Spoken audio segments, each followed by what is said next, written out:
Hello everyone, ang ating gagawin ngayon ay ang assemble and disassemble ng isang system unit. So dito pinapakita ni Mr. CJ Garcia ang tamang pagwawalis at paglilinis ng workspace o area.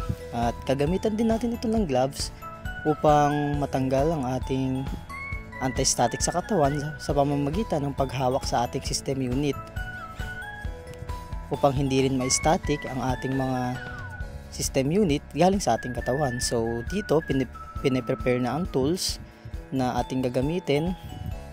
Meron itong blower, meron tayong ditong tinatawag na wax o panglinis ng ating system unit na nakakapagpatanggal ng alikabok at maliit na parang ulis, and then ang screwdriver. So dito nakabukas pa ang ating system unit upang tanggalin ng static sa ating katawan, at lahat po yan ay ginawa namin isa-isa, ngunit hindi lang namin nasama sa video. So unplug and push the power button para matanggal lahat ng kuryente doon sa mismong system unit. Dito naman si Mr. Abdul Manuel ang magtatanggal ng ating acrylic case, at dito ginagamitan natin siya ng proper tools. Ang gamit natin ay ang Phillips screwdriver. So tips ko nga lang pala sa inyo guys, kapag maglinis kayo ng system unit, ay kung hindi kayo masyadong maalam dito, ay pwede nyo itong picturean pa isa-isang pyesa upang matandaan ninyo ang tamang pagkakalagay, at kapag nag-disassemble naman ay maibabalik ito pag nag-assemble tayo. Ito ay ang tinatawag natin na side covers o side panel. So ayan, tinanggalan na ni Abdul Manuel ang acrylic na side panel. At syempre ang susunod na ating gagawin ay ang pagtatanggal ng power supply. Onting trivia lang din pala tayo.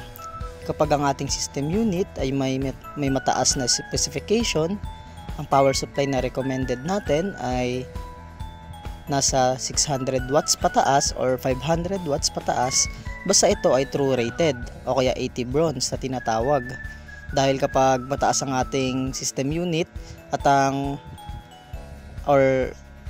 spec sa ating system unit at ang ating power supply ay nasa mababang watts lamang, ay maaari itong sumabog o maapektuhan ng ating motherboard at ang ibang parts na nakalagay dito. At ayun guys, tandaan din natin kung saan natin nilagay yung mga pyesa or tinanggal, at tamang paglalagyan nito upang hindi tayo malito. Marapat lamang na picturean ito upang hindi malito, para nang sa gayon ay mabilis nating maikabit ang mga pyesa.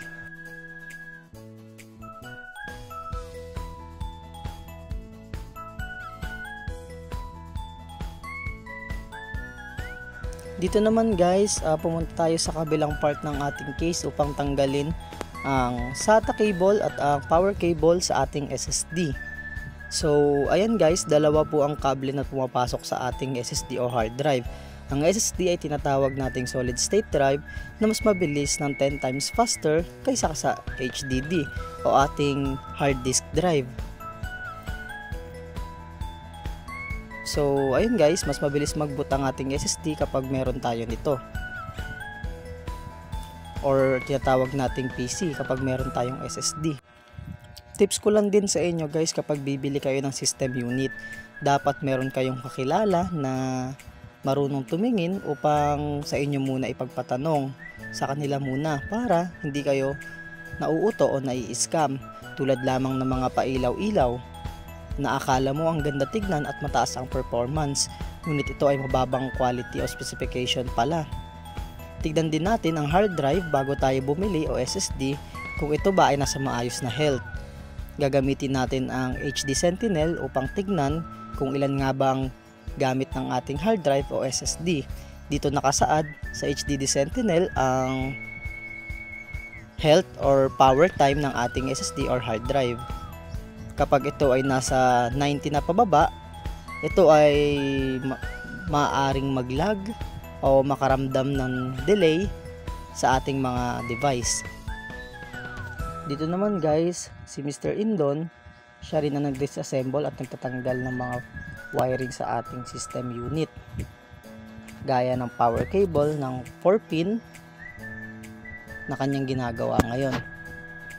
Ingatan nyo lang guys ang pagtanggal nito dahil hindi madali at ito ay may lock. Dapat nating hawakan ng maigi at i-push paangat upang matanggal ang lock na ito. Ganon din ang ating ibang mga kable. Dapat kapag tayo ay magtatanggal, alam natin ang pagkakasunod-sunod. So ayun guys, yung specs pala ng binubuo namin at binabaklas ay ito ay naka AMD. So may dalawang uri ng specification o processor na tinatawag. Ito ay ang Intel at AMD. Ang AMD, ang mababang version nito ay tinatawag na AMD A4, A6, A8, A10. Yun yung AMD. At dun din nakasaad ang Ryzen na cover din siya ng AMD. Para naman sa Intel, ito yung tinatawag na mga i5, i3, i7, i9. At ito ay may mga iba't ibang generation guys. Nagsisimula ito sa first generation, second, third, fourth, hanggang 14th ngayong kasalukuyang generation.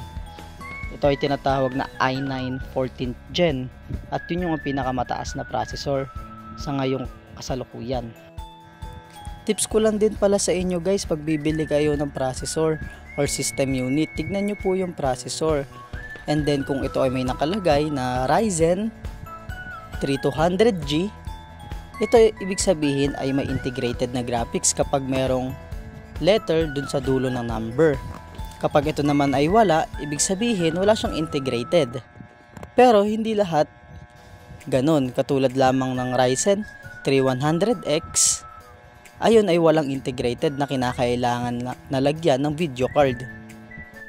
So mas mainam guys kung may video card tayo, lalo na kung ginagamit natin sa ating daily use ay pagre-render or multifunction, kinakailangan nito ng mataas na video card upang maganda ang quality at komportable at malinis tignan ang pagkaka-rendering nito.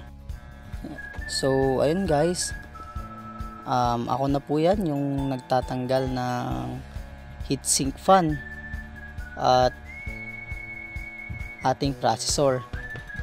Dapat guys, ingatan natin ang pagtatanggal ito, hindi basta-basta ito tinatanggal. Meron ito tamang proseso upang tanggalin. Itataas yung nasa gilid, ipupush at iaangat para matanggal ang ating processor. Marapat lamang na mahawakan ito ng mabuti dahil kapag ito ay nabagsak, maaaring ito ay magkaproblema. Dito pumapasok ang pagkakaroon ng bend pin.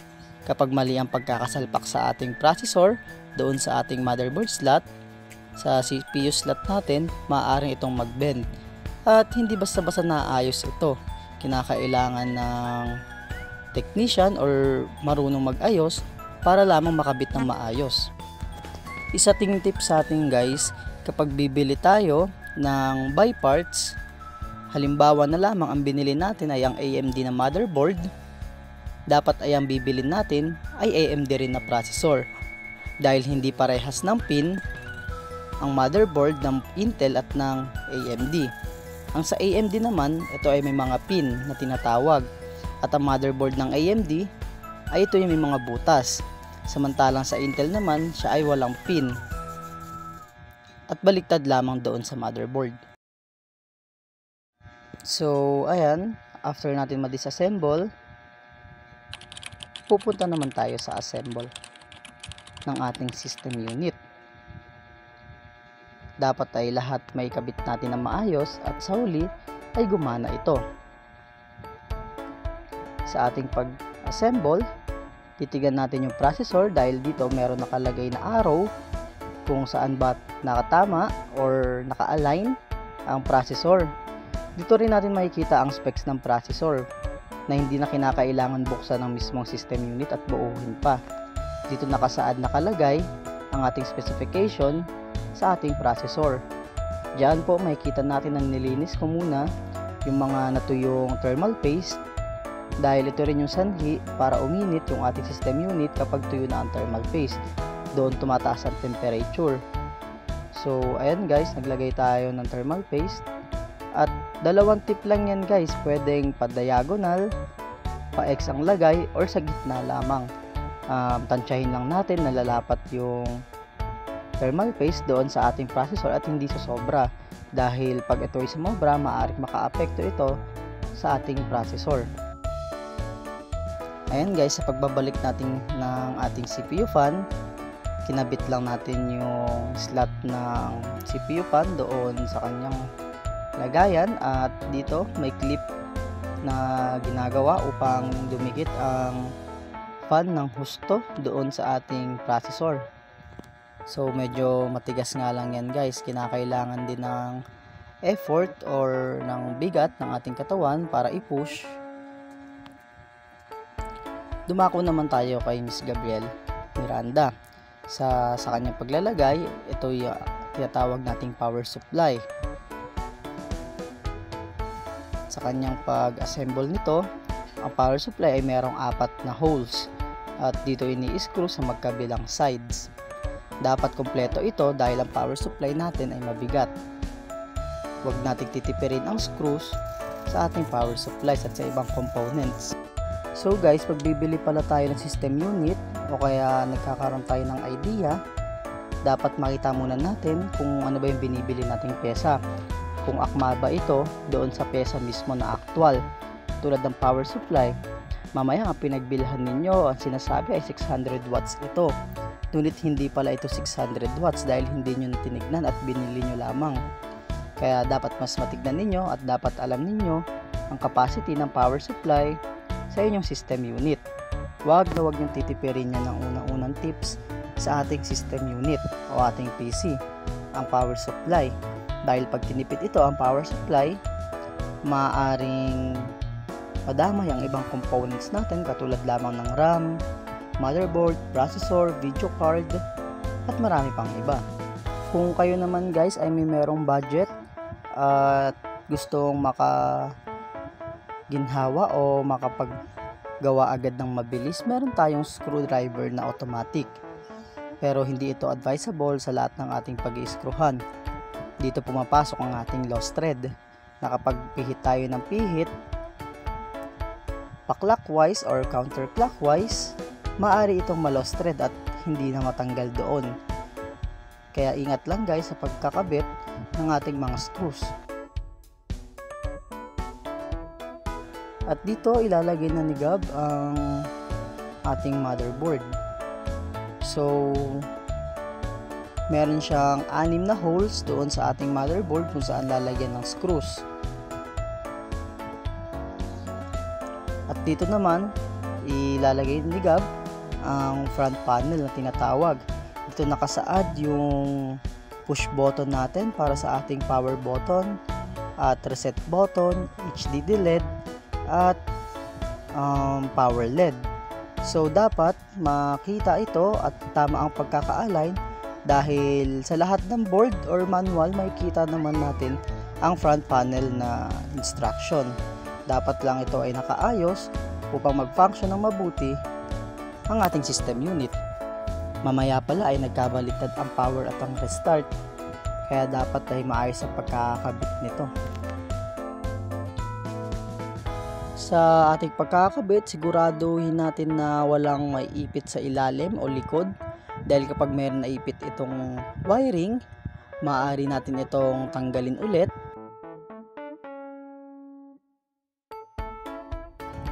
After nyan guys, ang susunod na gagawin natin ay ikakabit na ni Miss Nicola Tagan ng ating mga RAM. So paalala lang guys, ang RAM natin ay nagkakaroon ng capacity na tinatawag nating 2GB, 4GB, 16GB, 32GB at pataas pa. Sa gagawin naman ni Miss Regine, ito ay pagkakabit ng mga SATA cable at power cable. Paalala lang guys, dapat alam natin ang pagkakasunod at pagkakabit nito dahil pag nakalimutan natin ang SATA cable or power cable na ikabit, ito ay hindi madedetect ng ating hard drive o ating system unit. At kapag nakabit naman na natin ito at okay na, hindi basta-basta ito madedetect ng ganun lang kadali. Minsan ito ay hindi agad nade-detect at kinakailangan munang tanggal at isalpak pabalik. Sa ating pagtingin sa ating system unit, pumunta tayo sa search bar at doon natin titignan ang disk management na ating itatype. Doon makikita ang nakalagay na ating mga storage, kung ano ba ang capacity ng ating SSD, kung ito ba ay 128, 240, 256, 512 at 1TB at pataas. Ganon din sa ating hard drive. Dapat alam natin ang capacity ng ating mga device dahil kung ito ay daily use natin, maaari itong mapuno at doon nagsisimula ang paglag. Kung kayo naman ay bibili ng system unit, dapat ninyo tignan kung ano ba ang storage capacity na inyong bibilin. Mamaya ito ay naka 128GB lamang at nadala kayo sa pailaw-ilaw. Dapat ay maaari itong lumagpas ng 500 to 1TB pataas para sa ating mga storage at pangmatagalan na usage. Ganun lamang ang pagkakaroon ng ating backup. So si Shi Ladera siya na ang naglagay ng ating side panel at nag-screw sa ating side panel. Gayon din ang ating front panel.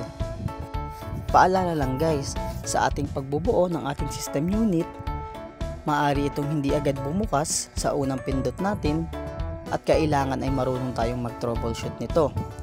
Gaya na lamang ng pagtatanggal ng power, pag-check ng mga cables, tinitignan kung nakakabit ba ng tama ang RAM, at marami pang iba. Dito naman kapag madumi ang ating system unit ay maaari natin itong linisan sa ginagamit nating blower upang ang mga alikabok ay malinisan. Ang recommended na paglinis ng ating system unit ay 6 months upang hindi maipon ang alikabok at hindi makaapekto sa ating performance ng ating computer. At dito pinapakita ang pagkakabit ng side acrylic case or panel sa ating casing. Kapag tayo naman ay magbubuo, dapat bago natin ikabit ang mga casing na ito or panel na ito, side panel, dapat ay ma-check muna natin ang ating system unit sa pamamagitan ng troubleshoot para iwas hassle, dahil pag ito ay hindi bumukas agad, ito ay tatanggalin natin. At guys, be sure nyo lang na may mga fan yung ating system unit dahil dito nagkakaroon ng airflow at ventilation. Dahil kung wala itong fan, mabilis na iinit ng ating system unit, lalo na kung kulog ito. Kaya marapat lamang na mayroong fan. At ayan po kami na nagumawa, nagpapakita ang natapos ang aming activity. So tara na at ating itest kung ito ba ay gumagana. So ayun, bumukas naman siya. Ayan, dumiretso na siya sa ating BIOS. So nirestart lang ulit natin sa pamamagitan ng F10 save at pupunta na siya doon sa ating Windows. Sana may natutunan kayo sa inyong panonood mula sa amin.